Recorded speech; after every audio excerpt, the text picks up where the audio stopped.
Mazda's most significant compact SUV is this car, the CX-30. It borrows its engineering from the Mazda 3 hatch, but clothes it with the trendier SUV body styling that family buyers now increasingly want. Highlights here include eye-catching looks, cutting-edge engines, and one of the best cabins in the segment. If you're shopping in this sector, you probably weren't considering this Mazda, but you probably should be.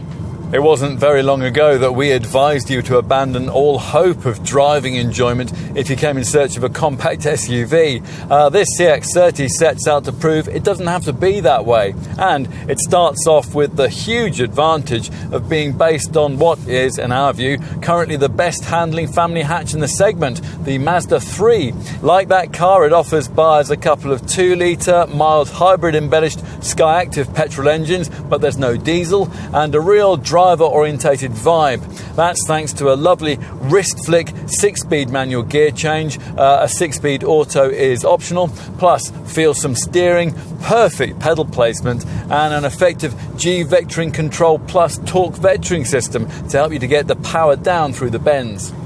If traction is a priority for you, then it might be worth considering the optional iActive all-wheel drive system that we're trying here, but for that you'll have to have chosen the more powerful of the two engine options, the 180 PS Skyactiv X unit that we're trying here. This uses a tiny supercharger to boost torque and what the brand calls spark-controlled compressed ignition, or SPCCI, a patented lean burn process that delivers exceptional efficiency, hence a very decent set of running cost figures, WLTP reading of 47.9 mpg and an NEDC rated 105 grams per kilometre of CO2. Those are significantly better than what you could expect from the lesser 122 PS Skyactiv G power plant. Because neither of those engines has turbocharging, they can feel a little lacking in pulling power, and that's another reason why we think you're going to really want to get the Skyactiv X unit in this car. Ride quality is a little softer than it is in the Mazda 3, but you sit a fraction higher and there's the same exceptional refinement at cruising speeds. Right, time to take a look in the cabin. Everything here is as smart, classy and well finished as it is in the Mazda 3. To suit the crossover vibe, you do sit slightly higher than you would in one of those, but the difference is fractional and you're not as commandingly placed as you would be in most rival models. If you can live with that, though, there's loads to like here, with a snug, condensed cockpit area for the driver and a clean, airy, open space around the passenger.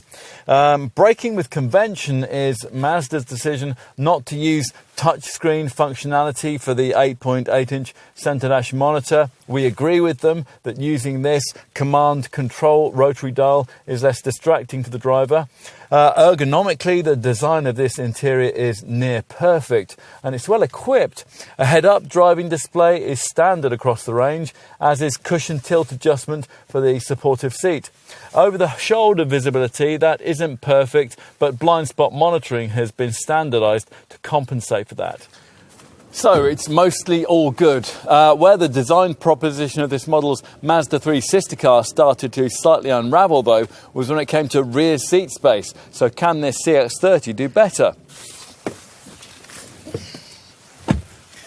Once inside, it's certainly a little more spacious and a touch less gloomy than it is in Mazda 3 hatch, but not much. Several rivals offer more space than this. Headroom is fine, but leg space remains a touch restricted by class standards. You could certainly live with it, though, particularly if this was merely a second family car. Let's finish with a look at the boot, which offers 430 litres of capacity. That's not particularly large by class standards, but it's enough for a baby buggy and a carry-on bag. Fold down the rear bench and you'll get a fairly flat area with 1,406 litres of capacity. Mazda reckons that this might become its best-selling model, and if that happens, then the CX-30 would have achieved that position on merit. The cabin quality shames several premium badged models in this segment that we can think of, and the standard equipment levels that Mazda is offering here definitely does. But will the lack of a premium badge ultimately hold this car back?